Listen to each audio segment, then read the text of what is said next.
Hello, and welcome to another Ancient Warfare Magazine podcast.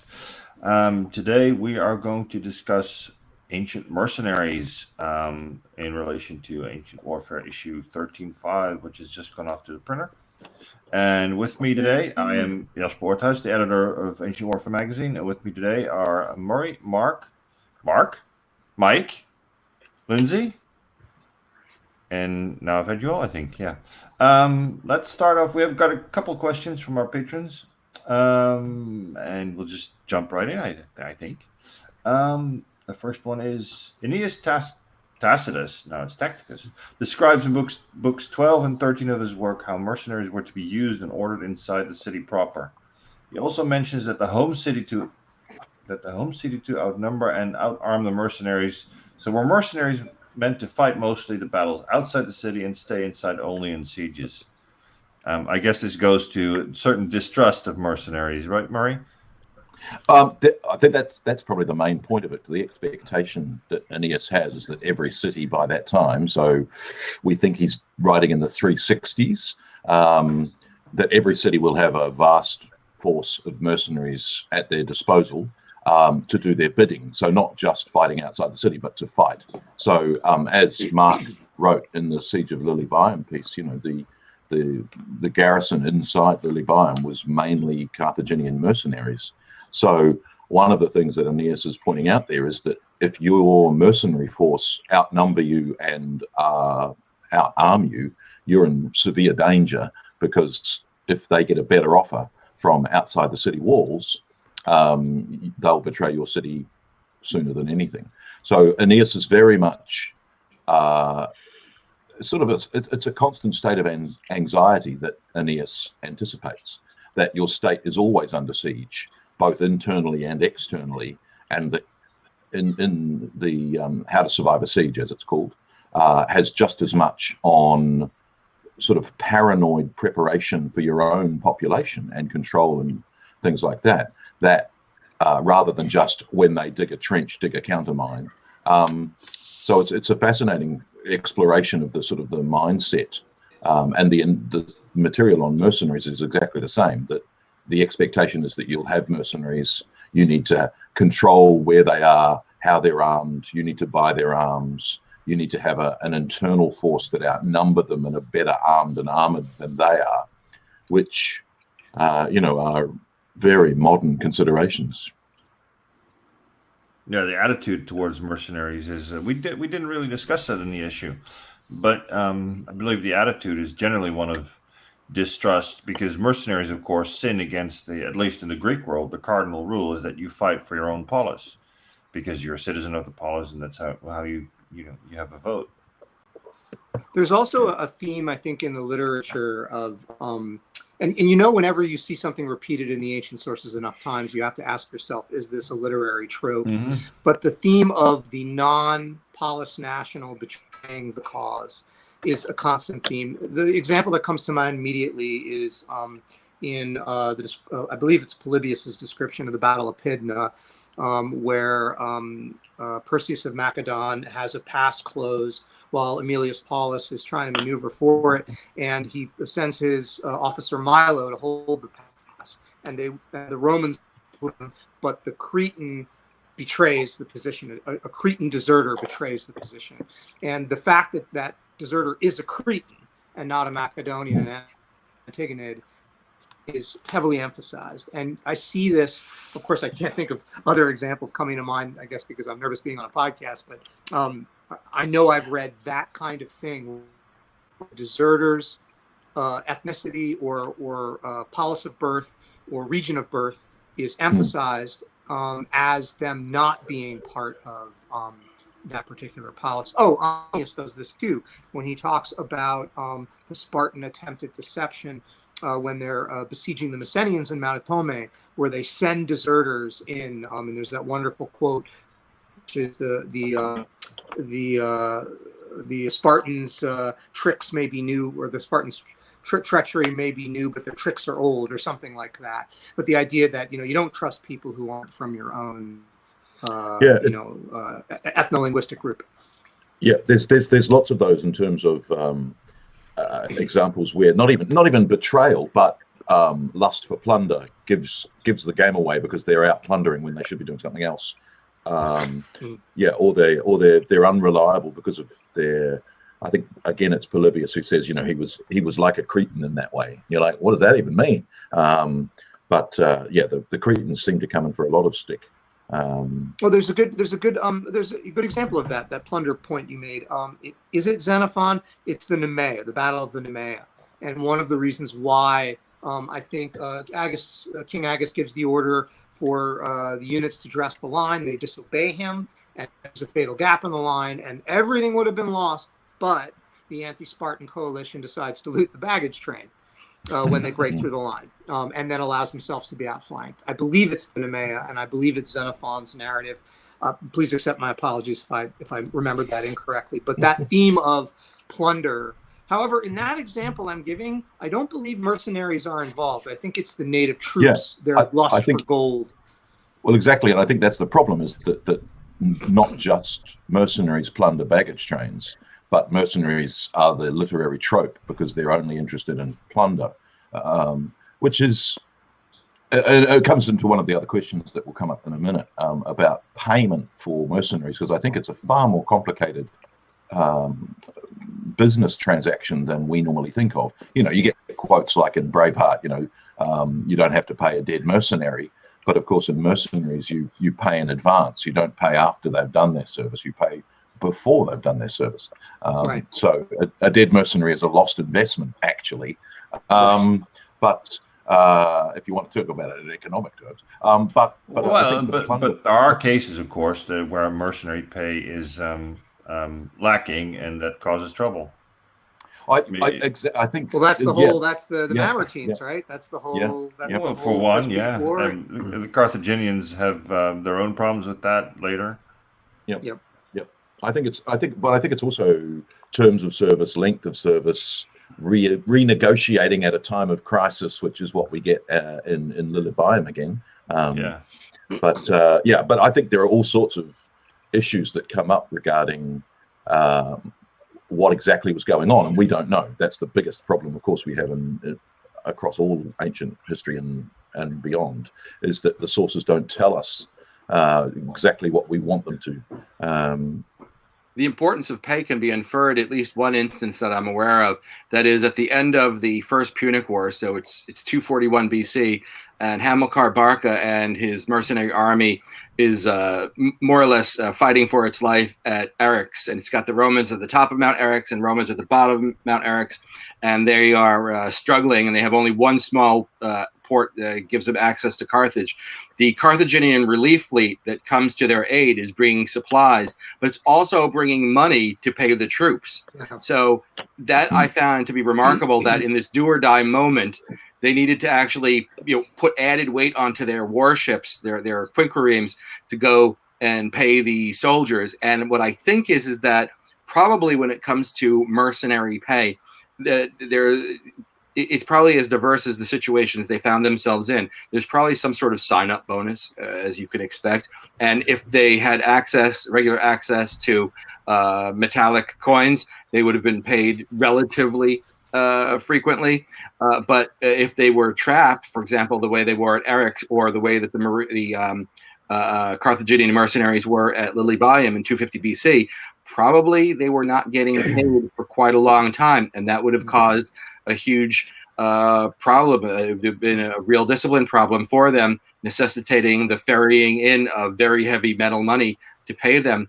And we can also more or less be certain that those mercenaries in Sicily under Hamilcar Barca weren't being paid in full, because when they were finally demobilized and evacuated, and then for demobilization in Africa, they demanded their back pay, which had not been forthcoming since it wasn't there. This is only one form of payment, though, because, of course, you're not just getting payment in terms of, a prepayment, or even, sometimes sending out, like, for example, sending out recruitment agents to actually prepay and lure them in and then give them the initial sign-on bonus, etc. But actually, you've got others who are they're being paid by was it Setercian, which basically means that they're being paid an upkeep fee of that basically their wages are coming in, their food and their sustenance and whatnot. And for a lot of soldiers, I mean, especially if you look at after the Peloponnesian War period, where you've got a lot of hoplites who are, who have got basically stuck in a rut of actually relying on military service and therefore go after that mercenary lifestyle. They're actually, sustaining that lifestyle by being in the army. So it's not necessarily, not every mercenary is going to be there just for the, a cash money sum. There's a lot of different ways that they're benefiting and being paid in this way. The thought occurs to me that I think Lindsay? The thought occurs to me that who's it? Von Clausewitz talks about war is diplomacy by other means, but bottom line, it's business. It's about business. So if you want to achieve your objective and you don't have enough troops in your own ranks, you supplement them with what you can buy at the treasury. It's a business. To Lindsay and Mark's point, I know for a fact both Plutarch and Polybius agree that Cleomenes III, his loss at Sellasia, his loss to the Antigonids, they are very clear that when Ptolemy chokes off the gold to the Spartans, they're unable to carry on the fight. But what they don't say, they never say, we know the gold is going from the Ptolemies to the Spartan, the absolute monarch at the time. But what isn't said is how that money is being used. No, we never have the downstream disbursement. Is this making it into individual troops' pockets as coin payment? Is it being paid in kind? In terms of food, housing, luxury items. How exactly are these troops being? Is it being paid to officers and being dispersed? There really is a paucity of details in the source material for that kind of level, which I find really curious. Most of the time, actually, it's there, but it's not an exact amount. It's rather like when you're talking about bonuses, you get the sort of the side reference of mercenaries being paid a certain proportion of the normal wages being given to the heavy line infantry of the national group involved, or their in terms of likening it to the cavalry. So you don't get a fixed sum, but you actually get a rough indication. A ballpark, I've just checked up my Polybius, if you don't mind me interjecting here. And the interesting thing is that there's this fascinating group of mercenary Gauls that more or less betrayed everybody that they had ever been hired to work for during the First Punic War and afterward.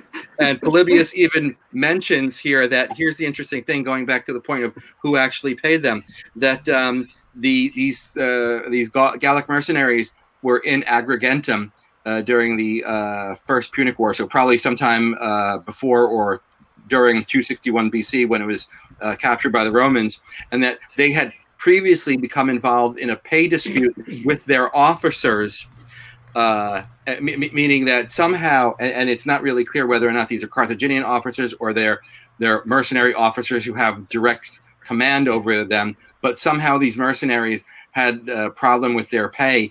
And it wasn't simply the Carthaginians in general, it was their own officers. So presumably somehow the money probably went through the hands of their officers too. That is, and that's all that Polybius says. But I found that to be a remarkably interesting point there, because probably officers, whether Carthaginian or officers who shared an ethnicity with the mercenaries, could somehow intercept this money while it was being dispersed and create some sort of difficulties with their rank and file troops.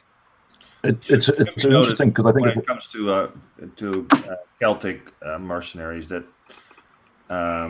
French book I about Celtic mercenaries, I wrote a very short note on the blog a couple of weeks ago. Argues that the Celtic mercenaries are depicted as like the ultimate barbarians by Greek and Roman authors. So if a mercenary is unreliable, then a Celtic mercenary is like doubly so. And You should take anything that they say when it comes to such aspects with a grain of salt or two. Could if I could ask a question about the usage of mercenaries, and direct this question to the group.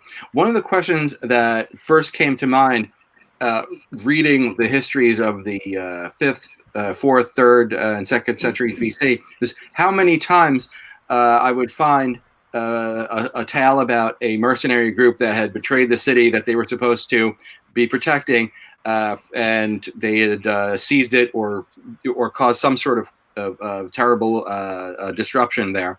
And springing to mind, obviously, there was the insurrection of the Mamertines. There was the seizure of Rhegium at roughly the same time by mercenaries there. There was the Gallic seizure in the city of Phoinike in 231 BC, 230, not long after the First Punic War ended.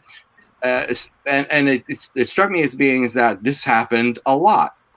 That being said, the number of instances that I could actually find and pinpoint as related by, say, Polybius were relatively few compared to the number of cities and towns that must have had mercenaries. So when we say that mercenaries weren't reliable because they took power in the city, could that be simply how the sources relate it, in that the hundreds of cities in the Mediterranean at this time in the ancient world actually employed mercenaries, and the mercenaries were more or less reliable, and the only reason why we're hearing about the insurrections and the mercenary takeovers is because it was dreadful and it quote unquote made the news. So two things then. I would say that point, Mike's point earlier, the sources are dreadful, and unfortunately this is an area that we have paucity of information. And the second point is, per the question, this is why Annius Tacticus recommends in books 12 and 13 that mercenaries should actually be always half the domestic troops, because they know it's a problem. And I think it's an interesting one, because it is a trope. There are unreliable mercenaries, but there are also reliable mercenaries. You know, we have Philopoemen's most trusted commander was a Cretan commander, which comes back to the officer question, that it seems to be when we have named commanders of mercenary troops, they are of the same. So the commanders of Cretan units are always Cretan. I think there's one Rhodian named as a commander of a Cretan unit. Rhodian commanders tend to be commanders of the Rhodian. We don't get named Thracians or Agrianians in Alexander. So I think it's local officers, but that comes back to recruitment, which I'll touch on, which is interesting because there are trusted mercenaries. So Philopoemen has one. Alexander has trusted Cretan commanders and mercenary commanders. Perseus also has trusted mercenary commanders who betray him, and he, as a way of making sure they stay loyal, divides up his gold plate, including some plate that was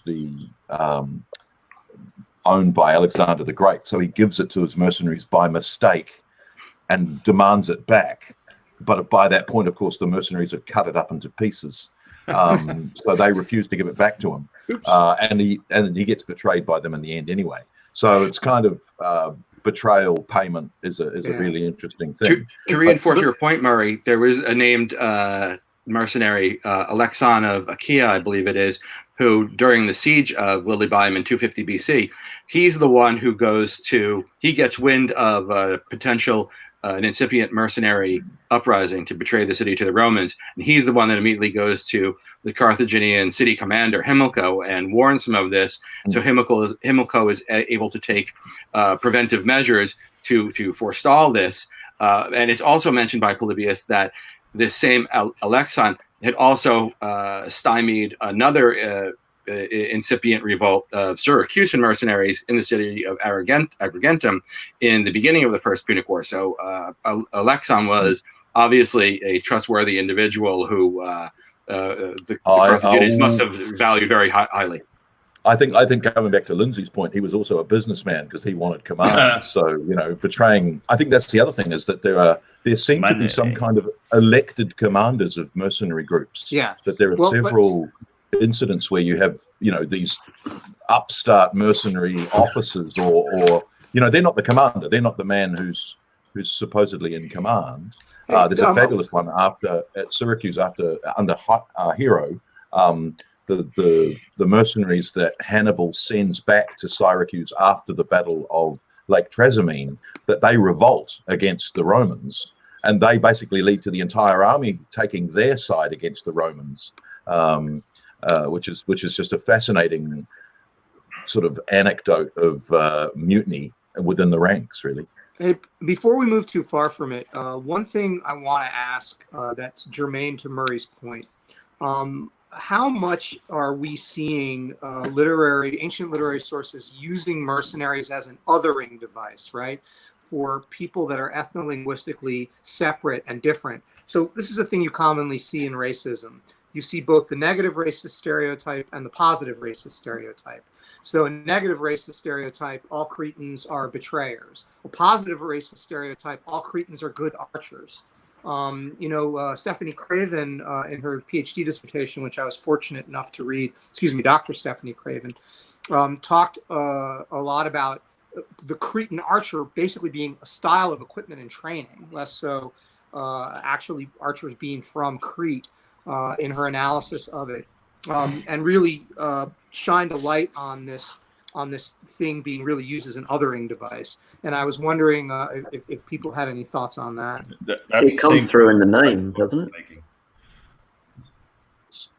Well, I think Livy has Creticus Amicus, so Cretan arms, which is a peculiar description, and there are several other bits that make the Cretans stand out. But the interesting thing there, I think, is yes, there are positive and negative aspects to that. In Athens, there's much more racism towards the Scythians as archers than there is towards cops, right? They do, but there's also, there's four corps in Athens. There's the cavalry, the infantry, the archers, and the rowers. So, there are lots of Athenians who are archers in Athens. It's one of, they get paid all year round, as opposed to the infantry or the cavalry. So being an archer is a better employment than one of the others. But of course, you're landed gentry if you're one of the others. So we don't do those sorts of things. So there's a very complicated aspect to it. I think it's a really interesting thing coming back to employment terms and what you're talking about, Mike. So we have a couple of the employment contracts for Cretan archers that exist. And so the first thing that's really interesting is they are hired under what are called simikoi relationships, and that is that the city they come from hires them on behalf of the employer. So the city says, we will provide 200 archers to you for the period of a year, which means that they've already been paid for. So the city gets paid, they then pay the individuals who then go on campaign. The funny thing there that seems to happen is if there's casualties to that mercenary group, the employer writes back to the city and says, you need to send me 80 more because 80 just died and I've paid you for this amount of mercenaries for this period of time. You're 80 men short. So it's not a nebulous thing. It's no, you give me 200 mercenaries for 4 years. And if I lose 50 in a battle, you provide 50 more. That's the terms of our agreement. And the funny thing there is to come back to the equipment thing. Those contracts specify that they must be citizens of the city, or a certain number of the men provided, normally about 50%, must be citizens. They can't just be other people you've employed or non-citizens, which implies that there are people within Crete who are training as Cretan archers who aren't Cretan archers. And then in the later sources, we get lots of people who are Neo-Cretans or armed like the Cretans. So that same idea that there are Cretans and then there are people who look like Cretans, but they're not from Crete. They have the same equipment. The Neo-Cretans is a very difficult thing, I think. Well, absolutely. It says they may be from another region of Crete, and I think their men are armed as Cretans by Cretans. But there's not a Cretans. corollary. There's a corollary too, though, in Plutarch. When Plutarch talks about the Neo-Damodæus under this is Hellenistic Sparta, he's very clear when he talks about armed in the Macedonian manner. He's very clear that these are Macedonian-style troops. meaning phalangites with the sarissa as opposed to hoplites with the dory. So it's an interesting corollary. I hadn't thought of that before. That there's a heavy infantry corollary to what you're describing in archers, which I believe is in the exact same period, right? Selassie was fought in 222 BC. Yeah. Yeah. I And in think the it's meantime, a Murray has fascinating. answered two of the questions, at Oh, least have I? for Cretans. I That we're still waiting. That's all right. I've written notes. I've got things to say. Sorry. Sorry. Coming back, I'm gonna cover off on pay. That so there's that weird thing of that they're paid in advance and therefore paid for. Then they have to be offered bribes to do, go above and beyond or extend the terms of their service. But there also seems to be the large payment, which is called misthos or opsonion, which is Nicholas Wright's article in the magazine. Those were large, once a year, once every 2 year, whatevers. And then they were given like a stipend on campaign, which is the psittakia, which is a sort of a rationing, which possibly means that they were out of money very quickly. And that's why they were greedy and plundering and keen for bribes, because they were always short of cash. But is that short of cash, or is that just keeping them, eager and hungry for, Well, exactly. that part of your pay is coming through your plunder, so therefore, do a good job. Well, I think I love the later stories under the conquistadors that they were so troublesome and misbehaving that the new governors of the New World they didn't invent, but they embraced stories of El Dorado. So they would send mercenaries off, like Aguirre, the Wrath of God. They would send them off to find El Dorado, knowing they weren't going to find it, but it would get them out of their hair. And of course, the only reason that they went was to find the city of gold. That's the whole point of them departing. So I think it's both a trope and a real reflection of mercenariness. So can we add some? I mean, as I said, Murray pretty much answered the questions about how mercenaries were hired in the case of Cretans, and about where they came from, at least, or how they were trained. But of course, there's a lot more mercenaries than just Cretans. Anyone want to jump in on that, like for like how the mercenary hoplites after? I mean, the obvious question here is probably after the Peloponnesian War. What happens to all those Jasper, hoplites? I got some. Did anybody else hear that? I got some really bad lag here, and the question didn't come across. Did you guys get it? No. About mercenary hire? I heard it. See? I'll catch up. Just go ahead. No. What can anybody else? Anybody want to jump in on how mercenaries were hired? Were they trained? Were they hired as units? It would seem to me that there was soldiers. It would seem to me that there was probably a wide range of methods of hiring. For example, if we can go back to the unit of Gauls that I mentioned earlier, which had tried to betray Agrigentum, and then had also tried. We find them betraying the city of Phoinike. Apparently, they all came into service of Carthage as a group, numbering about 3,000 when they were kicked out of whatever Gallic territory they came from, because they were considered untrustworthy by the Gauls of their homeland. And they were ultimately went from Carthaginian service to Roman service, and then to the service of the city of Phoinike. And they betrayed everybody that ever paid their wages. Now that looks like to me like some sort of group that enlisted en masse. Whether or not there were groups that were provided by the state. So, for example, I'm trying to think of any analogy to the Hessians of the 18th century during the American War of Independence, where there was actually a state in Germany which actually put together troops, and then they were hired out to the British for service in the United States, the Hessians. Hesse-Kassel. Yeah, I don't know of instances like that, although probably if I dug, there might be a handful. Possibly the one in terms of after the Sicilian expedition for the Athenians, and that goes off and ends in failure, of course.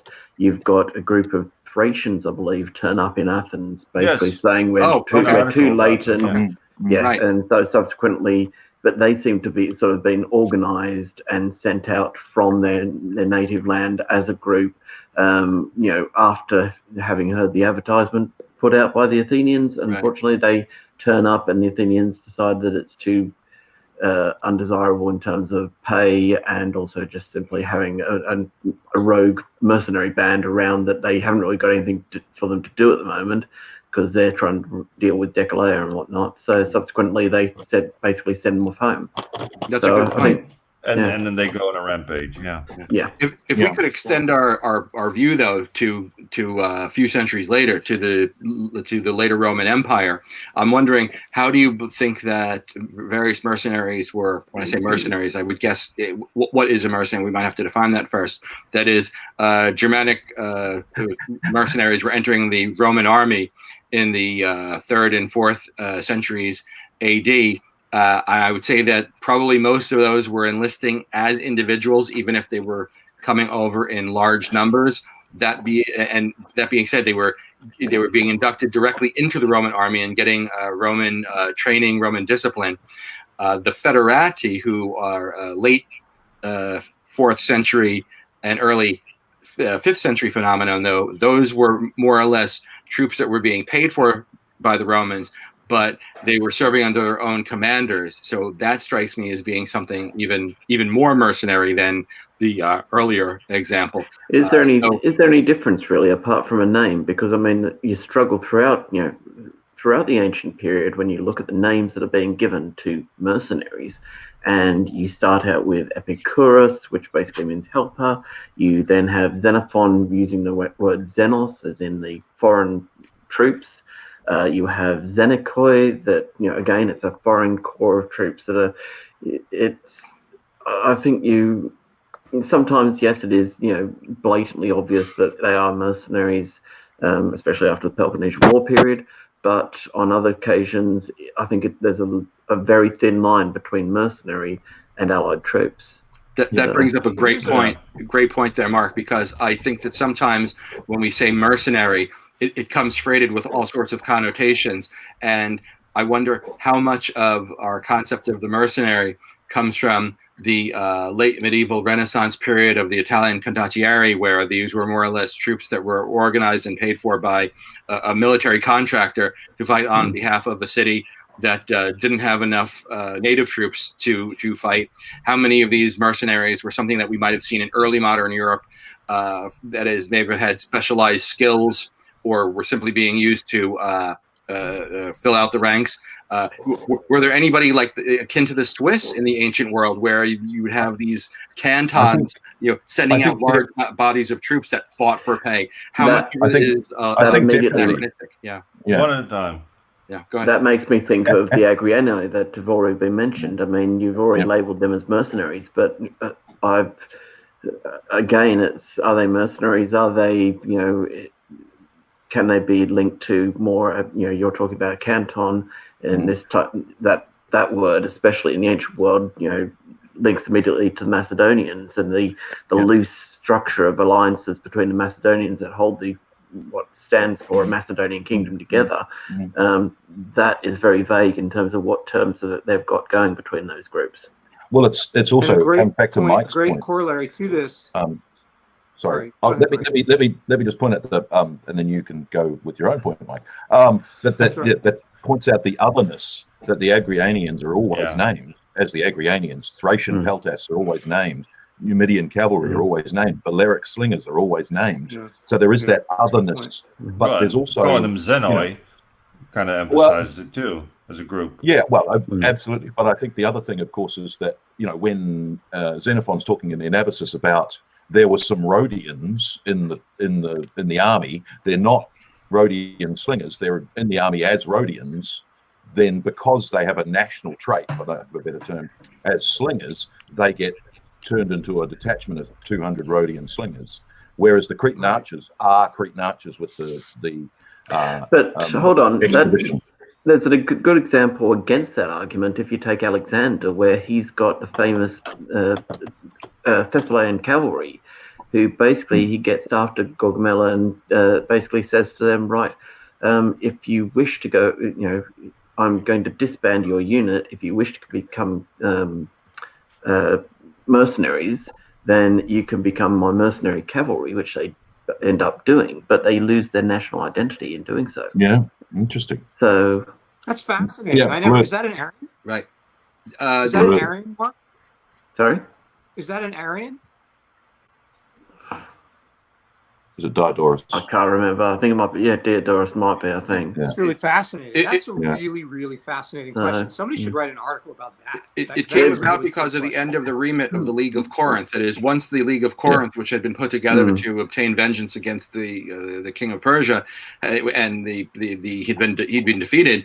The whole point of the League of Corinth had ceased to exist. So Alexander was then able to, and he may have actually, disbanded his League of Corinth troops to show, look, I've succeeded and I've done what I set out to do. But he still wanted these very effective cavalrymen. So but they've still got that name, the name of the cavalry. They're a renowned unit, and that's part of their strength. And for them to basically say we're giving up our identity in order to sign on for the continuing campaign. That's a big one. 2 points. Interesting. 2 points I want to get on the 2 points I want to get on the table before we move too far from it. The first is the Xenos term.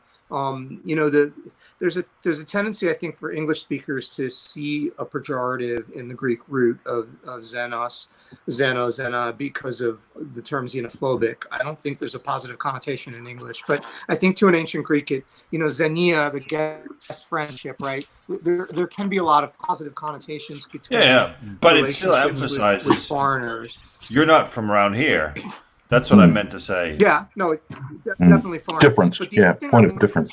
One thing I wanted to put on the table too was the possibility, and this is another thing I would love to see an article written about, either in Ancient Warfare or in a peer-reviewed journal, is the idea that populations that were the insurgent were hired on as mercenaries as a foreign policy objective. Not necessarily, they certainly were put to work, but that the military application may have been secondary or at least parallel with. And examples of this include Illyrians and Thracians and Thessalians, because the northeastern portions of Greece around Olynthos and on the Macedonian border were historically restive, historically had a different and more tribal structure than the Peleus structure that you see further to the south. In more organized classical and Hellenistic Greece, and these populations tend to be employed as mercenaries. And one thing I haven't seen, and this is just a supposition, it isn't even an hypothesis, is that that both Macedonian and Greek saw the hiring on of large portions of the adult male populations into mercenary corps as a way to still a potential rest of an insurgent border problem by giving these people leave. The Romans did the same thing with federati populations on their Danubian and Rhine borders, although I would defer to actual imperial historians like Lindsay to confirm that. No, there's an earlier parallel too. That the Assyrians are known to have done that very obviously. And it goes late, that's what the Huns are being used for. Yeah, it sounds very Persian, really. Well, but see, I was going to point out that when at Gaugamela, Darius uses Scythian and Indian outside the boundaries of the empire. And are they mercenaries that he's hired Indian troops and Scythian troops, or are they alliances beyond the boundaries of the, are they allied or are they mercenary? It's a very tricky, again, we're slaves to our sources. So on balance, it sounds like we can't make any hard and fast rules, but the impression I'm getting is it's very specific to a place and time, which makes it fascinating, of course. I believe also just the intellectual construct that we have when it comes to the idea of mercenaries is that I recall many times, stretching back many years, that is one of the many reasons why the Roman Empire fell is because they came to rely upon mercenaries and they didn't fight for themselves. And these mercenaries fighting for money, not for Rome, were not reliable, and that's one of the reasons why they fell. And the word always used was mercenary. Someone, and just think about the connotations that come with mercenary. Someone who really can't be trusted, who's just there for the gold. So maybe just talking about them as mercenaries, it obscures as much as it illuminates. That is, we might need a different word just to get to the root of what most of these soldiers were, which is they were non-native troops. They came from somewhere besides the polity that was actually hiring them, maybe we should. Non-native is kind of clunky, but doesn't have the romance maybe of mercenary. But well, this echoes Murray's point earlier, which is you prepay a mercenary, a hired hand. And what's very interesting to me as a sort of a student of the early empire and the middle empire, if you will, Roman Empire, is that they don't use mercenaries, from what I can work out, but they do use auxilia. And the auxiliary troop is part of a kind of treaty ally, and they get paid as they're doing their service. So they're kind of on the hook to actually deliver the service. They get paid as they go along. And when you break that and then you do what you've described there, which you prepay, now you have a problem. So the other model works great as the empire is expanding, but the problem is when it's not, then you're hiring hands to keep the thing in a defensive posture. On the other hand, you've got the perfect answer brought forward by Brasidas, who, of course, doesn't pay. He gets somebody else to pay them. So that's even always perfect answer. Yeah, oh, but that is a point.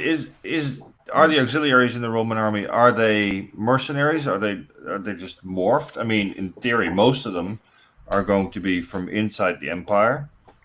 I think that a large part of that question, Jasper, is because the auxilia were the non-Roman citizen troops, and if we look at, say, the 1st century BC and the 1st century AD, when the vast majority of Roman citizens were Italians, that is, you could say that the Roman legionaries were the Italians and the auxilia were the non-Italians.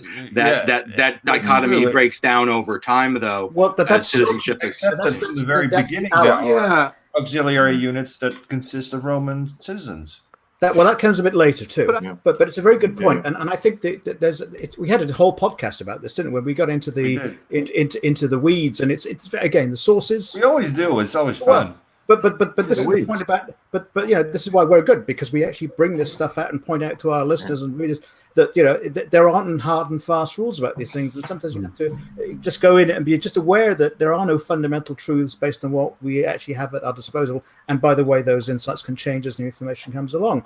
But my understanding is around about 1st, 2nd century is that by and large, if you had annexed territory by conquest, there was a kind of treaty deal where the allies would not the allies, the conquered people would provide auxiliaries, but there were also the client kingdoms, which also through an alliance not conquered, would also provide troops, and Deiotarana was one of the legions that came as a result of Deiotarus in the east. So it's complicated and it's very nuanced. And I think that I thought that the auxilia was a natural evolution of the soci relationship from the time of the Republic. That it was exactly that. It established relations between the Roman citizen core, the Latins, and then the further to not just in a tribute way, but also to give them a stake in the civitas of the Roman idea, to prevent rebellion, to prevent insurgency. And many would argue that one of the reasons that Hannibal was unsuccessful in his efforts to turn the Campanians and Southern Italians from the Roman fold was this soci system, that they felt themselves connected, even in a second-class citizenship status. I always assumed, once we get to the Marian reforms, I really lose visibility, but I always assumed that the auxilia, were that pathway to citizenship, were that vehicle, that military vehicle for binding client, ethno-linguistic groups to Rome through bonds of service. That is undoubtedly part of what it is, but there are still mercenaries that serve way into, at least at the very end of the Republic, and probably also into the early Empire. It all gets I think sort of various things get subsumed into the auxiliary system.